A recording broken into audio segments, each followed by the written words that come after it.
ನಮಸ್ಕಾರ ಸ್ನೇಹಿತರೆ, ಬರೋಬ್ಬರಿ 3.25 ಲಕ್ಷ ಕೋಟಿ ರೂಪಾಯಿಗಳು. ಏನು ಗೊತ್ತಾ ಇದು ನಂಬರು? ಬರೀ ನಂಬರ್ ಅಲ್ಲ, ಇದು ಭಾರತದ ರಕ್ಷಣಾ ಇತಿಹಾಸದಲ್ಲೇ ಅತಿ ದೊಡ್ಡ ಮತ್ತು ಮೋಸ್ಟ್ ಎಕ್ಸ್ಪೆನ್ಸಿವ್ ಡೀಲ್, ದುಬಾರಿ ಡೀಲ್. ಏನು ತಗೊಳಕ್ಕೆ? ರಫಾಯಲ್ಗಳನ್ನು ತಗೊಳಕ್ಕೆ. ದೊಡ್ಡ ರಫಾಯಲ್ಗಳ ಪಡೆಯೇ ಬರ್ತಾ ಇದೆ ನಮಗೆ. 36 ರಫಾಯಲ್ ವಿಮಾನಗಳು ಬಂದಾಗ 50,000 ಕೋಟಿ ಕೊಡಬೇಕಾಗಿತ್ತು 36 ರಫಾಯಲ್ಗೆ ಅಂತ ಗೊತ್ತಿದೆಯಲ್ಲ ನಿಮಗೆ ಏನಾಗಿತ್ತು ಅಂಥೇಳಿ. ಗಲಾಟೆ ಆಗಿತ್ತಲ್ಲ. ಆದರೆ ಈಗ ಆ ಸಂಖ್ಯೆ 3 ಪಟ್ಟು 4 ಪಟ್ಟು ಹೆಚ್ಚಾಗ್ತಿದೆ. ಬರೋಬ್ಬರಿ 114 ಯುದ್ಧ ವಿಮಾನಗಳು ಬರೋಕೆ. ಅಯ್ಯೋ ಛೇ, ಆ ಪ್ರೈಸಲ್ಲೇ ಆವತ್ತೇ ಕೊಟ್ಟಿದ್ದಿದ್ರೆ 50,000 ಕೋಟಿ ಬದಲಿಗೆ 1.5 ಲಕ್ಷ ಕೋಟಿಗೆ 100ಕ್ಕೂ ಅಧಿಕ ವಿಮಾನಗಳು ಅವತ್ತೇ ಬರ್ತಿದ್ವಲ್ಲ ಅಂತ ಅನಿಸ್ಬೋದು ನಮಗೆ. ಬೆಲೆ ಏರಿಕೆ ಆಗ್ತಾನೆ ಹೋಗ್ತಿರುತ್ತಲ್ವ. ಈಗ 114 ಯುದ್ಧ ವಿಮಾನಗಳಿಗೆ 3.5 ಲಕ್ಷ ಕೋಟಿ ರೂಪಾಯಿಗಳ ಡೀಲ್ ಅನ್ನೋ ಮಾಹಿತಿ ಬರ್ತಾ ಇದೆ. ಒಂದು ಕಡೆ ಗಡಿಯಲ್ಲಿ ಚೀನಾ ದಿನೇ ದಿನೇ ತನ್ನ J-20 ಸ್ಟೆಲ್ತ್ ಫೈಟರ್ಗಳ ಸಂಖ್ಯೆಯನ್ನು ಹೆಚ್ಚು ಮಾಡಿಕೊಳ್ತಿದೆ. ಅತ್ತ ಪಾಕಿಸ್ತಾನ ಚೀನಾ ಜೊತೆ ಸೇರಿಕೊಂಡು ಕುತಂತ್ರ ಮಾಡ್ತಿದೆ. ರಾಶಿ ಚೈನಾ ಮೇಡ್ ವಿಮಾನ ಮತ್ತು ಡ್ರೋನ್ಗಳನ್ನು ಇಟ್ಕೊಂಡು ಭಾರತಕ್ಕೆ ಬೆದರಿಕೆ ಒಡ್ತಾ ಇದೆ. ಜೊತೆಗೆ ಭಾರತದ ಇನ್ನೊಂದು ಕಡೆ ಮಿನಿ ಶತ್ರು ಬಾಂಗ್ಲಾ ಕಾಟ ಕೊಡೋಕೆ ರೆಡಿ ಆಗ್ತಾ ಇದೆ. ಇಂಥ ಸಂದಿಗ್ಧ ಸ್ಥಿತಿಯಲ್ಲಿ ನಮ್ಮ ಭಾರತೀಯ ವಾಯುಪಡೆಯಲ್ಲಿ ಫೈಟರ್ ಜೆಟ್ಗಳ ಸಂಖ್ಯೆ ಡೇಂಜರಸ್ ಲೆವೆಲ್ಗೆ ಕುಸಿತಾ ಇತ್ತು. ಆ ಕೊರತೆಯನ್ನು ನೀಗಿಸೋಕೆ ಭಾರತ ಸರ್ಕಾರ ಒಂದು ದಿಟ್ಟ ಮತ್ತು ಅಷ್ಟೇ ದುಬಾರಿ ಹೆಜ್ಜೆ ಇಟ್ಟಿದೆ. 114 ರಫಾಯಲ್ ಫೈಟರ್ ಜೆಟ್ಸ್. ಹಾಗಿದ್ರೆ ಏನಿದು ಮೆಗಾ ಡೀಲ್? ಇಷ್ಟೊಂದು ದೊಡ್ಡ ಮೊತ್ತದ ಹಣವನ್ನು ಫ್ರಾನ್ಸ್ಗೆ ಸುರಿಯೋದು ಸರಿನಾ? ಮೇಕ್ ಇನ್ ಇಂಡಿಯಾ ಕಥೆ ಏನಾಯಿತು? ಈ ಡೀಲ್ನಲ್ಲಿ ಟಾಟಾ ಅಂಬಾನಿ ರೋಲ್ ಏನು? ಅಷ್ಟಕ್ಕೂ ಅಮೆರಿಕದ F-21 ಜೆಟ್ಗಳನ್ನು ಬದಿಗಿಟ್ಟು ಭಾರತ ಫ್ರಾನ್ಸನ್ನೇ ಯಾಕೆ ಚೂಸ್ ಮಾಡ್ತು ಮತ್ತೊಮ್ಮೆ? ಇದು ಚೀನಾದ ವಾಯುಪಡೆಗೆ ನಿಜವಾಗ್ಲೂ ಕೂಡ ಕೌಂಟರ್ ಕೊಡುತ್ತಾ? ಎಲ್ಲವನ್ನ ಡೀಟೇಲ್ ಆಗಿ ನೋಡ್ತಾ ಹೋಗೋಣ. ಕಡೆ ತನಕ ಮಿಸ್ ಮಾಡಿದೆ ನೋಡಿ. ರಕ್ಷಣಾ ಇತಿಹಾಸದಲ್ಲೇ ಬಿಗ್ ಡೀಲ್ ಭಾರತಕ್ಕೆ ಬರ್ತಾ ಇದೆ 114 ರಫಾಯಲ್. ಸ್ನೇಹಿತರೆ, ಟೆಕ್ನಿಕಲ್ ಆಗಿ ಈ ಒಪ್ಪಂದವನ್ನ MRFA ಅಂದ್ರೆ multi role fighter aircraft deal ಅಂತ ಕರೀತಾರೆ. ನಿಜ ಹೇಳಬೇಕು ಅಂದ್ರೆ ಭಾರತ 114 ಫೈಟರ್ ಜೆಟ್ಗಳನ್ನ ಕೊಂಡುಕೋಬೇಕು ಅನ್ನೋದು ಹಳೆ ಪ್ಲಾನ್. ಎಷ್ಟು ದಿನ ಈ ಫೈಲ್ ರಕ್ಷಣಾ ಸಚಿವಾಲಯದ ಕಪಾಟಲ್ಲಿ ಧೂಳು ತಿಂತಾ ಇತ್ತು. ಆದ್ರೀಗ ಸಡನ್ ಆಗಿ ಫೈಲ್ಗೆ ಜೀವ ಬಂದು ಹಾರೋಕೆ ಶುರು ಮಾಡಿದೆ. ರಫಾಯಲ್ ಥರನೇ ಏನಾಗಿದೆ ಗೊತ್ತಾ? ಭಾರತದ ರಕ್ಷಣಾ ಸಚಿವಾಲಯದ ಅತ್ಯಂತ ಪ್ರಮುಖ ಭಾಗವಾಗಿರೋ ಡಿಫೆನ್ಸ್ ಪ್ರೊಕ್ಯೂರ್ಮೆಂಟ್ ಬೋರ್ಡ್ DPB ಈ 114 ರಫಾಯಲ್ ಜೆಟ್ಗಳ ಖರೀದಿಗೆ ಅಧಿಕೃತವಾಗಿ ಗ್ರೀನ್ ಸಿಗ್ನಲ್ ಕೊಟ್ಟಿದೆ. ಇದು ಸಾಮಾನ್ಯ ವಿಚಾರ ಅಲ್ಲವೇ ಅಲ್ಲ. ಯಾಕಂದರೆ DPB ಅನ್ನೋದು ರಕ್ಷಣಾ ಖರೀದಿಯ ಮೊದಲ ಮತ್ತು ಅತ್ಯಂತ ಕಠಿಣವಾದ ಮೆಟ್ಟಿಲು. ಇಲ್ಲಿ ಕ್ಲಿಯರೆನ್ಸ್ ಸಿಕ್ಕಿದೆ ಅಂದರೆ ಅರ್ಧ ಕೆಲಸ ಆದ ಹಾಗೇನೆ. ಈಗ ಪ್ರಾಸೆಸ್ ಹೇಗಿರುತ್ತೆ ಅಂತ ಸಿಂಪಲ್ ಆಗಿ ಹೇಳ್ತೀವಿ ಕೇಳಿ ಸ್ನೇಹಿತರೆ. ಮೊದಲು ವಾಯುಪಡೆ ತನಗೆ ಏನು ಬೇಕು ಅಂತ ಲಿಸ್ಟ್ ಕೊಡುತ್ತೆ. ನಂತರ DPB ಅದನ್ನು ಪರಿಶೀಲಿಸಿ ಟೆಕ್ನಿಕಲ್ ಆಗಿ ಮತ್ತು ಫಿನಾನ್ಷಿಯಲಿ ಓಕೆ ಅಂತ ಹೇಳುತ್ತೆ. ಈಗ ಆಗಿರೋದು ಇದೇ ಹಂತ. ನೆಕ್ಸ್ಟ್ ಈ ಫೈಲ್ ರಕ್ಷಣಾ ಮಂತ್ರಿಗಳಾದ ರಾಜನಾಥ್ ಸಿಂಗ್ ಅವರ ನೇತೃತ್ವದ DAC ಡಿಫೆನ್ಸ್ ಅಕ್ವಿಸಿಷನ್ ಕೌನ್ಸಿಲ್ ಮುಂದಕ್ಕೆ ಹೋಗುತ್ತೆ.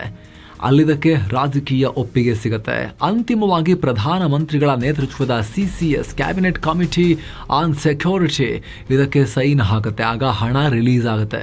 ಸದ್ಯದ ಮಾಹಿತಿ ಪ್ರಕಾರ ಫೆಬ್ರವರಿಯಲ್ಲಿ ಫ್ರಾನ್ಸ್ ಅಧ್ಯಕ್ಷ ಇಮಾನ್ಯುಯಲ್ ಮ್ಯಾಕ್ರಾನ್ ಭಾರತದಲ್ಲಿ ನಡೆಯೋ AI ಇಂಪ್ಯಾಕ್ಟ್ ಸಮಿಟ್ಗೆ ಭೇಟಿ ಕೊಡುವ ಸಾಧ್ಯತೆ ಇದೆ. ಆ ಸಮಯದಲ್ಲಿ ಈ ಐತಿಹಾಸಿಕ ಒಪ್ಪಂದಕ್ಕೆ ಸೈನ್ ಬೀಳೋ ಸಾಧ್ಯತೆ ಇದೆ. ಒಪ್ಪಂದದ ಒಟ್ಟು ಮೌಲ್ಯ ಸುಮಾರು $36 ಬಿಲಿಯನ್, ಅಂದರೆ ನಮ್ಮ ರೂಪಾಯಿ ಲೆಕ್ಕದಲ್ಲಿ ಸುಮಾರು 3,25,000 ಕೋಟಿ ರೂಪಾಯಿ.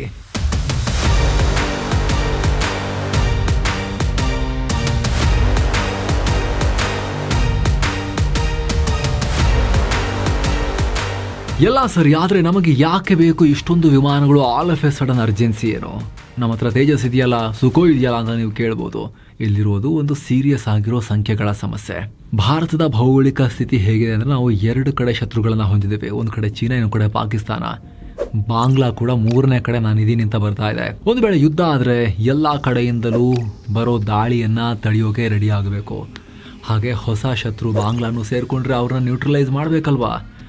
ಮೇನ್ ಆಗಿ 2 ಫ್ರಂಟ್ ವಾರ್ ಅಂತಲೇ ಕನ್ಸಿಡರ್ ಮಾಡಿದ್ರು ಕೂಡ, 2 ಶತ್ರುಗಳು ಅಂತ ಕನ್ಸಿಡರ್ ಮಾಡಿದ್ರು ಕೂಡ ತಜ್ಞರ ಪ್ರಕಾರ ಭಾರತೀಯ ವಾಯುಪಡೆಗೆ ಕನಿಷ್ಠ 42 ಸ್ಕ್ವಾಡ್ರನ್ಗಳ ಅವಶ್ಯಕತೆ ಇದೆ. ಒಂದು ಸ್ಕ್ವಾಡ್ರನ್ ಅಂದರೆ ಸುಮಾರು 18ರಿಂದ 20 ವಿಮಾನಗಳಿರ್ತವೆ. ಅಂದ್ರೆ ನಮಗೆ ಸುಮಾರು 800ಕ್ಕೂ ಅಧಿಕ ಫೈಟರ್ ಜೆಟ್ಸ್ ಬೇಕು, ಮಿನಿಮಮ್ ಅಷ್ಟು ಬೇಕು. ಆದ್ರೆ ಸದ್ಯದ ರಿಯಾಲಿಟಿ ಏನ್ ಗೊತ್ತಾ, ನಮ್ಮ ಬಳಿ ಇರೋದು ಕೇವಲ 30 ಅಥವಾ 31 ಸ್ಕ್ವಾಡ್ರನ್ಗಳು ಮಾತ್ರ. ಅಂದ್ರೆ ಸ್ಯಾಂಕ್ಷನ್ ಆಗಿರೋದಕ್ಕಿಂತ 10-12 ಸ್ಕ್ವಾಡ್ರನ್ ಕಮ್ಮಿ ಇದೆ. ಇದು ರೆಡ್ ಅಲರ್ಟ್ ಸಿಚುವೇಶನ್. ಯಾಕೆ ಹೀಗಾಯ್ತು ಹಾಗಾದ್ರೆ? ಸ್ನೇಹಿತರೆ ನೋಡಿ, ನಮ್ಮ ವಾಯುಪಡೆಯ ಬೆನ್ನೆಲುಬಾಗಿದ್ದ ಹಳೆ ಕಾಲದ MiG-21 ಬೈಸನ್ ವಿಮಾನಗಳು 26 ಸೆಪ್ಟೆಂಬರ್ 2025ಕ್ಕೆ ನಿವೃತ್ತಿಗೊಂಡಿವೆ. ಇವುಗಳನ್ನು ಹಾರುವ ಶವಪೆಟ್ಟಿಗೆ ಅಂತ ಕರಿತಾ ಇದ್ವಿ. ಅವುಗಳನ್ನು ಈಗ ಆಲ್ರೆಡಿ ಮೂಲೆಗೆ ಸೇರಿಸಲಾಗಿದೆ. ಇನ್ನೊಂದು ಕಡೆ ಜಾಗ್ವಾರ್ ಮತ್ತು ಮಿರಾಜ್ 2000 ಕೂಡ ವಯಸ್ಸಾಗ್ತವೆ. 2030 ಹೊತ್ತಿಗೆ ಇವು ಕೂಡ ರಿಟೈರ್ ಆಗೋಕೆ ಶುರುವಾಗ್ತವೆ. ಸರಿ, ಇವು ಹೋದರೆ ಹೊಸ ವಿಮಾನ ಬರಬೇಕಲ್ವಾ? ಅಲ್ಲಿ ಎಡವಟ್ಟಾಗಿದೆ. ನಮ್ಮ ಸ್ವದೇಶಿ ನಿರ್ಮಿತ ತೇಜಸ್ ಮಾರ್ಕ್ 1A ಬರೋದು ಸಿಕ್ಕಾಪಟ್ಟೆ ಲೇಟ್ ಆಗ್ತಿದೆ. ಅಮೆರಿಕದ GE ಕಂಪನಿ ಇಂಜಿನ್ ಸಪ್ಲೈ ಮಾಡೋಕೆ ಲೇಟ್ ಮಾಡ್ತಿದೆ. ನಮ್ಮ ನ್ಯಾಷನಲ್ ಸೆಕ್ಯೂರಿಟಿಗೆ ಅಮೆರಿಕ ಹೊಡೆತ ಕೊಡ್ತಾ ಇದೆ. HAL ಒದ್ದಾಡ್ತಿದೆ, ಬಾಡಿ ಕಟ್ಕೊಂಡು ಕೂರ್ತಿದ್ದಾರೆ, ಅವ್ರಿಗೆ ಇಂಜಿನ್ ಬೇಕು, ಹಾರಿಸಕ್ಕಾಗ್ತಿಲ್ಲ. ಇನ್ನೊಂದು ಕಡೆಗೆ ತೇಜಸ್ ಮಾರ್ಕ್ 2 ಇನ್ನು ಡಿಸೈನ್ ಹಂತದಲ್ಲೇ ಇದೆ. ಇದು ಬರೋದಕ್ಕೆ ಇನ್ನು 7-8 ವರ್ಷ ಆಗ್ಬೋದು. ಹೆಸರಿಗೆ ನಮ್ಮನ್ನು ಕೇಳಿದ್ರೆ 15-20 ವರ್ಷನೂ ಆಗ್ಬೋದು. ಹೀಗಾಗಿ ಹಳೆಯ ವಿಮಾನಗಳು ಹೋಗ್ತಿವೆ, ಹೊಸ ವಿಮಾನಗಳು ಬರ್ತಿಲ್ಲ. ಅದರಲ್ಲೂ ಆಮ್ಕಾ ಅಂತೂ ಇವರು ಹೇಳ್ತಾರೆ 5-10 ವರ್ಷ ಅಂತ. 20 ವರ್ಷ ಆದರೂ ಕೂಡ ಆಶ್ಚರ್ಯ ಇಲ್ಲ. ಇನ್ನು ಇದರಿಂದ ಮಧ್ಯದಲ್ಲಿ ದೊಡ್ಡ ವಿಮಾನಗಳ ಕೊರತೆ, ಆ ಗ್ಯಾಪ್ ಕ್ರಿಯೇಟ್ ಆಗಿದೆ ಸ್ನೇಹಿತರೆ. ಏಕೈಕ ದಾರಿ ಅರ್ಜೆಂಟಿಗಿರೋದು ಅಂದರೆ ವಿದೇಶದಿಂದ ರೆಡಿ ಇರೋ ವಿಮಾನಗಳನ್ನು ತರಿಸ್ಕೊಳ್ಳೋದು. ಅದಕ್ಕೆ ಈ 114 ರಫೇಲ್ ಡೀಲ್ ಈಗ ವಾಯುಪಡೆಗೆ ಆಕ್ಸಿಜನ್ ಇದ್ದ ಹಾಗೆ.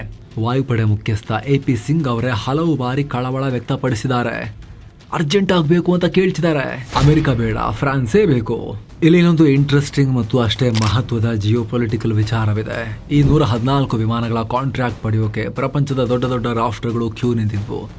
ಮುಖ್ಯವಾಗಿ ಅಮೆರಿಕದ ಬೋಯಿಂಗ್ ತನ್ನ F-15EX ಲಾಕ್ಹೀಡ್ ಮಾರ್ಟಿನ್ ತನ್ನ F-21 ಭಾರತಕ್ಕೆ ಆಫರ್ ಮಾಡಿದ್ವು. ಸ್ವೀಡನ್ ತನ್ನ ಗ್ರಿಫೆನ್ ತಗೊಳ್ಳಿ ಅಂತ ಬಂದಿತ್ತು. ಇವೆಲ್ಲವೂ ಕೂಡ ಪವರ್ಫುಲ್ ವಿಮಾನಗಳೇ.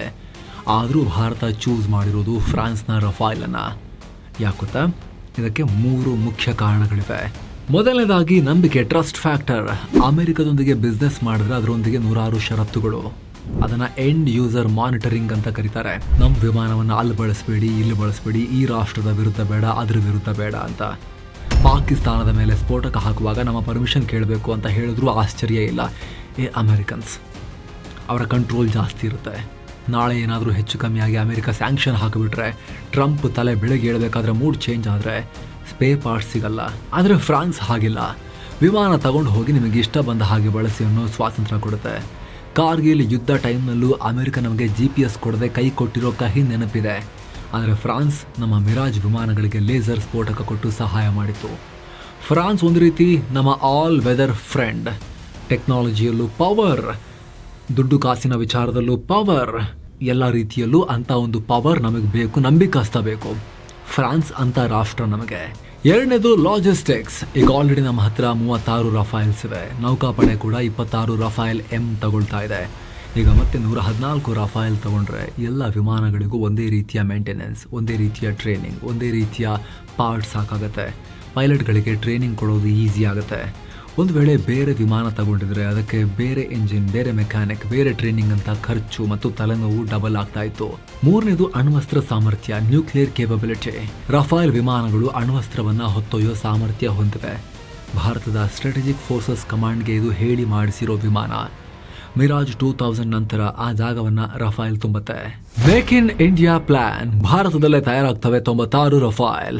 ಈಗ ಈ ಡೀಲ್ನ ಐತಿಹಾಸಿಕ ವಿಚಾರಕ್ಕೆ ಬರೋಣ. 3.25 ಲಕ್ಷ ಕೋಟಿ ಅಂದ್ರೆ ಸಣ್ಣ ಪುಟ್ಟ ದುಡ್ಡಲ್ಲ ಇದು. ಹಾಗಿದ್ರೆ ಈ ಹಣ ಎಲ್ಲವೂ ಫ್ರಾನ್ಸ್ಗೆ ಹೋಗುತ್ತಾ? ನಮ್ಮ ರಾಷ್ಟ್ರಕ್ಕೆ ಏನ್ ಲಾಭ? ಇಲ್ಲೇ ಇರೋದು ಭಾರತ ಸರ್ಕಾರದ ಮೇಕ್ ಇನ್ ಇಂಡಿಯಾ ತಂತ್ರ. ಸದ್ಯದ ಹೊರಬಿದ್ದಿರೋ ಮಾಹಿತಿ ಪ್ರಕಾರ ಡೀಲ್ನ ಸ್ಟ್ರಕ್ಚರ್ ಹೇಗಿದೆ ಅಂತ ಹೇಳಿದ್ರೆ, 114 ವಿಮಾನಗಳಲ್ಲಿ 18 ವಿಮಾನಗಳು ಮಾತ್ರ ಫ್ರಾನ್ಸ್ನಿಂದ ರೆಡಿಯಾಗಿ ಹಾರಿ ಬರ್ತವೆ, ಫ್ಲೈ ಅವೇ ಕಂಡೀಷನ್. ಇವು ವಾಯುಪಡೆಗೆ ನೇರವಾಗಿ ಬಂದು ಸೇರ್ಕೊಳ್ತವೆ. ಆದರೆ ಉಳಿದ 96 ವಿಮಾನಗಳನ್ನು ಭಾರತದಲ್ಲೇ ಮ್ಯಾನುಫ್ಯಾಕ್ಚರ್ ಮಾಡಬೇಕು ಅನ್ನೋದು ಷರತ್ತು. ಇದಕ್ಕೆ ಫ್ರಾನ್ಸ್ನ ಡಸೋ ಕಂಪನಿ ಭಾರತದ ಕಂಪನಿಗಳೊಂದಿಗೆ ಕೈ ಜೋಡಿಸಲಿದೆ. ಈಗ ಆಲ್ರೆಡಿ ಟಾಟಾ ಅಡ್ವಾನ್ಸ್ ಸಿಸ್ಟಮ್ಸ್ ಹೈದರಾಬಾದ್ನಲ್ಲಿ ರಫೇಲ್ನ ಬಾಡಿ ಪಾರ್ಟ್ಸ್ ಅಂದರೆ ಫ್ಯೂಸೆಲಾಜನ್ನು ತಯಾರು ಮಾಡ್ತಾ ಇದೆ. ಈ ಡೀಲ್ ಫೈನಲ್ ಆದರೆ ಪೂರ್ತಿ ವಿಮಾನವನ್ನು ಇಲ್ಲಿ ಅಸೆಂಬಲ್ ಮಾಡೋ ಜವಾಬ್ದಾರಿ ಇವರಿಗೆ ಸಿಗಬಹುದು. ಅತ್ತ ನಾಗ್ಪುರ್ನಲ್ಲಿ ಡಸೋ ಮತ್ತು ಅನಿಲ್ ಅಂಬಾನಿ ಒಡೆತನದ ರಿಲಯನ್ಸ್ ಜಾಯಿಂಟ್ ವೆಂಚರ್ ಇದೆ. ಡಸೋ ಇತ್ತೀಚೆಗೆ ಇದರಲ್ಲಿ ತನ್ನ ಪಾಲನ್ನು 49%ನಿಂದ 51%ಗೆ ಏರಿಸಿಕೊಂಡಿದೆ. ಅಂದರೆ ಅವರು ಸೀರಿಯಸ್ ಆಗ್ತಿದ್ದಾರೆ ಭಾರತದ ವಿಚಾರದಲ್ಲಿ. ಜೊತೆಗೆ ರಫೈಲ್ನ ಎಂಜಿನ್ ತಯಾರು ಮಾಡೋ ಸಫ್ರಾನ್ ಕಂಪನಿ ಕೂಡ ಭಾರತದಲ್ಲಿ engine factory, MRO, maintenance, repair ಮತ್ತು ಓವರ್ಹಾಲ್ ಅದನ್ನು ಓಪನ್ ಮಾಡೋ ಪ್ಲಾನ್ನಲ್ಲಿದ್ದಾರೆ. ದಕ್ಷಿಣ ಏಷ್ಯಾದ ಅತಿ ದೊಡ್ಡ ಮೇಂಟೆನೆನ್ಸ್ ಹಬ್ ಸ್ಥಾಪನೆಯಾಗುತ್ತೆ. ಅಂದರೆ ನಾವು ಕೊಡೋ ಹಣದಲ್ಲಿ ಸಿಂಹಪಾಲು ಭಾರತದ ಎಕಾನಮಿಯಲ್ಲೇ ಇನ್ವೆಸ್ಟ್ ಆಗುತ್ತೆ. ಒಂದಲ್ಲ ಒಂದು ಥರದಲ್ಲಿ ಸಾವಿರಾರು ಎಂಜಿನಿಯರ್ಸ್ಗೆ ಉದ್ಯೋಗ ಸಿಗುತ್ತೆ. ಇದು ಸದ್ಯದ ಪ್ಲಾನ್ ಕಂಡೀಷನ್ಸ್. ಆದರೆ ಇಲ್ಲೊಂದು ಕ್ಯಾಚ್ ಇದೆ, ಗಮನ ಕೊಟ್ಟು ಕೇಳಿದನ. ಮೇಕ್ ಇನ್ ಇಂಡಿಯಾ ಅಂದರೆ ಬರೀ ನಟ್ಟು ಬೋಲ್ಟ್ ಟೈಟ್ ಮಾಡೋ ಕೆಲಸ ಅಲ್ಲ, ನಮಗೆ ಬೇಕಾಗಿರೋದು ಟೆಕ್ನಾಲಜಿ. ಆರಂಭದಲ್ಲಿ ಈ ವಿಮಾನಗಳಲ್ಲಿ ಸ್ವದೇಶಿ ಪಾಲು, ಇಂಡಿಜಿನಿಯಸ್ ಕಾಂಟೆಂಟ್ ಕೇವಲ 30% ಇರುತ್ತೆ ಅಂತ ಹೇಳಲಾಗ್ತಿದೆ. ಅಂದರೆ 70% ಸಾಮಾನನ್ನು ಫ್ರಾನ್ಸ್ನಿಂದ ತಂದು ಇಲ್ಲಿ ಜೋಡಿಸಲಾಗುತ್ತೆ. ಆದರೆ ನಂತರದ ದಿನಗಳಲ್ಲಿ ಇಂಡಿಜಿನಿಯಸ್ ಕಾಂಟೆಂಟ್ನ 60%ಗೆ ಏರಿಸೋ ಗುರಿ ಇದೆ. ಇಲ್ಲಿ ಇನ್ನೊಂದು ಪ್ರಮುಖ ವಿಚಾರ ಅಂದರೆ ವಿಮಾನದ ಪ್ರಮುಖ ಸೋರ್ಸ್ ಕೋಡ್ ಅನ್ನ ಫ್ರಾನ್ಸ್ ಪೂರ್ತಿಯಾಗಿ ನಮಗೆ ಕೊಡದೇ ಇರಬಹುದು. ಸೋರ್ಸ್ ಕೋಡ್ ಅಂದರೆ ವಿಮಾನದ ಬ್ರೈನ್ ಇದ್ದ ಹಾಗೆ. ಅದಿಲ್ಲ ಅಂದರೆ ನಾವು ನಮ್ಮದೇ ಆದ ಹೊಸ ಕ್ಷಿಪಣಿಗಳನ್ನು, ಉದಾಹರಣೆಗೆ ಅಣ್ವಸ್ತ್ರ ಕ್ಷಿಪಣಿಯನ್ನು ಅದಕ್ಕೆ ಜೋಡಿಸೋದು ಕಷ್ಟ ಆಗುತ್ತೆ. ಈಗ ನಡೀತಾ ಇರೋ ಮಾತುಕತೆಯಲ್ಲಿ ಭಾರತ ನಮಗೆ ಸೋರ್ಸ್ ಕೋಡ್ ಬೇಕೇ ಬೇಕು ಅಂತ ಪಟ್ಟು ಹಿಡಿದಿದೆ. ಸೊ ಎಲ್ಲಿಗೆ ಹೋಗುತ್ತೆ ಇದು ಅಲ್ಟಿಮೇಟ್ಲಿ ಅದನ್ನು ನೋಡಬೇಕು. China versus Raphael. ಸ್ನೇಹಿತರೆ, ಚೀನಾ ಹತ್ರ ಈಗ ಆಲ್ರೆಡಿ 200ಕ್ಕೂ ಅಧಿಕ J-20 mighty dragon stealth ವಿಮಾನಗಳಿವೆ.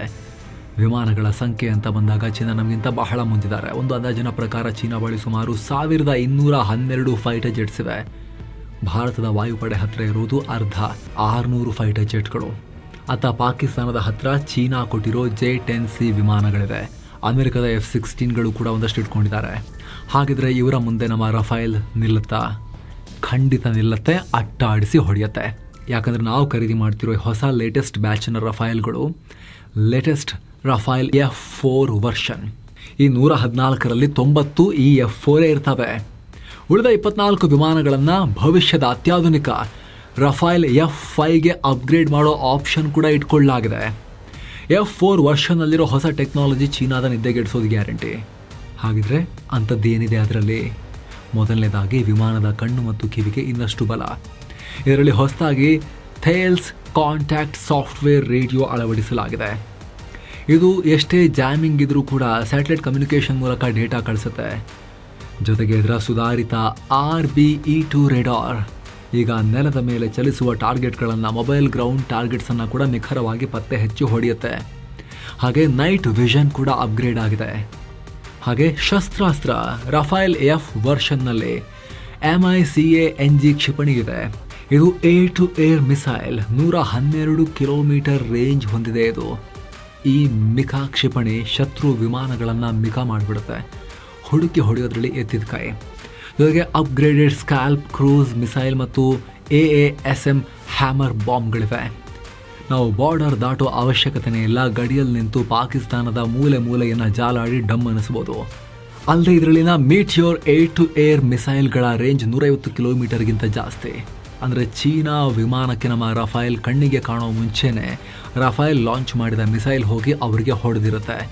China ಹತ್ತಿರ ಇರೋ PL-15 ಕ್ಷಿಪಣಿಗಿಂತ ಇದು ನಿಖರ. ಮೂರನೇದಾಗಿ ರಕ್ಷಣೆ, ಪ್ರೊಟೆಕ್ಷನ್. ಇದರಲ್ಲಿರೋ ಸ್ಪೆಕ್ಟ್ರಾ ಎಲೆಕ್ಟ್ರಾನಿಕ್ ವಾರ್ಫೇರ್ ಸಿಸ್ಟಮ್ ಇನ್ನೂ ಪವರ್ಫುಲ್ ಆಗಿದೆ. ಈಗ ಇದು ಭವಿಷ್ಯದಲ್ಲಿ ಬರುವ ಎಂತಹದ್ದೇ ಹೊಸ ರೆಡಾರ್ ಅಥವಾ ಫ್ರೀಕ್ವೆನ್ಸಿಯನ್ನು ಮೊದಲೇ ಪತ್ತೆ ಹಚ್ಚಿ ಅದಕ್ಕೆ ಸಿಗದೆ ತಪ್ಪಿಸಿಕೊಳ್ಳೋಕೆ ಸಹಾಯ ಮಾಡುತ್ತೆ ವಿಮಾನಕ್ಕೆ. ಆಲ್ರೆಡಿ ನಮಗೆ ಗೊತ್ತು ಸ್ನೇಹಿತರೆ, ಆಪರೇಷನ್ ಸಿಂಧೂರ್ ವೇಳೆ ರಫೈಲ್ ವಿಮಾನಗಳು ಪಾಕ್ನಲ್ಲಿದ್ದ ರಕ್ಷಣಾ ವ್ಯವಸ್ಥೆಯನ್ನು, ರೆಡಾರ್ಸನ್ನು, ಏರ್ ಡಿಫೆನ್ಸನ್ನು ಅದ್ಭುತ ರೀತಿಯಲ್ಲಿ ಚಳ್ಳೆಹಣ್ಣು ತಿನ್ನಿಸಿ ಸ್ಫೋಟಕವನ್ನು ಬಾಯಿಗೆ ತುಂಬಿಸಿ ಡಮ್ ಅನಿಸಿವೆ. ಹೀಗಾಗಿ ಸ್ನೇಹಿತರೆ, ಕ್ವಾಂಟಿಟಿಯಲ್ಲಿ ಚೀನಾ ಮುಂದೆ ಇದ್ರೂ ಕೂಡ ಕ್ವಾಲಿಟಿ ಅಂತ ಬಂದಾಗ ರಫೈಲ್ ಏಷ್ಯಾದ ಬಾಸ್. ಸೊ ಸ್ನೇಹಿತರೆ, ಫೈನಲಿ ಮುಂದಿನ 15-20 ವರ್ಷಗಳ ಕಾಲ ಫ್ರೆಂಚ್ ವಿಮಾನಗಳು, ರಫೈಲ್ಗಳು ಭಾರತದ ಆಕಾಶವನ್ನು ಆಳೋಕೆ, ಕಾಯೋಕೆ ರೆಡಿ ಆಗ್ತಾ ಇದ್ದಾವೆ. ಈ ಬಗ್ಗೆ ನಿಮ್ಮ ಒಪಿನಿಯನ್ ಏನು? 3.5 ಲಕ್ಷ ಕೋಟಿ ರೂಪಾಯಿ ಕೊಟ್ಟು ವಿದೇಶಿ ವಿಮಾನ ತರೋದು ಸರಿನಾ, ಅಥವಾ ರಿಸ್ಕ್ ತಗೊಂಡ್ರು ಪರವಾಗಿಲ್ಲ, ಲೇಟ್ ಆದ್ರೂ ಪರವಾಗಿಲ್ಲ ಅಂತ ಕಾಯ್ಬೇಕಾ? ನಾವು ಕಾಮೆಂಟ್ಸ್ ಮಾಡಿ ತಿಳಿಸಿ. ವಿಡಿಯೋ ಇಷ್ಟ ಆಗಿದ್ರೆ ಲೈಕ್ ಮಾಡಿ, ಇನ್ನೂ ಸಬ್ಸ್ಕ್ರೈಬ್ ಆಗಿಲ್ಲ ದಯವಿಟ್ಟು ಸಬ್ಸ್ಕ್ರೈಬ್ ಮಾಡಿ ಸ್ನೇಹಿತರೆ. ಹಾಗೆ ವಿಡಿಯೋ ಕೆಳಗಡೆ ಜಾಯಿನ್ ಬಟನ್ ಇದೆ, ಆಸಕ್ತ ವೀಕ್ಷಕರ ಮೇಲೆ ಕ್ಲಿಕ್ ಮಾಡೋ ಮೂಲಕ ಮಸ್ತ್ ಮಗ ಪ್ರೀಮಿಯಂ ಮೆಂಬರ್ ಆಗಬಹುದು. ಎಲ್ಲ high quality member only content ಅನ್ನ ಕೂಡ ನೋಡೋಕೆ ಶುರು ಮಾಡಬಹುದು. ಆಸಕ್ತರು ಚೆಕ್ ಮಾಡಿ. ಮತ್ತೆ ಭೇಟಿ ಆಗ್ತಿರೋಣ. ನಮಸ್ತೆ.